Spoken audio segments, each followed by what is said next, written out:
अन्न आणि औषध प्रशासनाने असुरक्षित वातावरणात दुग्धजन्य पदार्थांचं उत्पादन होत असल्याचा ठपका ठेवत वर्धा इथले गोरस भंडार या संस्थेच्या उत्पादनांनी विक्रीला पुढील आदेशापर्यंत सील केले. या कारवाईनंतर दूध संकलन विक्री बंद आहे, त्यामुळे गोपालक, दूध वितरक आणि कर्मचारी अडचणीत आले आहेत. आज घडीला 85 गोपालक विविध गावांमधून गोरस भंडारमध्ये दूध पुरवतात, तर 250 वितरक घरोघरी दूध वितरणाचं काम करतात. एफडीएच्या कारवाईने थेट त्यांच्या रोजगारावर परिणाम झालाय. दूध विकायचं कुठे आणि घरी ठेवायचं कसं असा पेच आहे.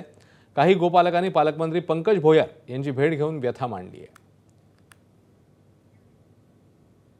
दोन्ही विभागांशी त्या ठिकाणी संपर्क साधला, समन्वय केला. एक फूड अँड ड्रग्ज विभाग आणि दुसरं आपला डेअरी विभाग यांच्याशी संपर्क साधून शेतकऱ्यांचं, विशेष करून गोपालकांचं दूध वाया गेलं नाही पाहिजे अशा पद्धतीच्या सूचना त्या ठिकाणी देण्यात आलेल्या आहे.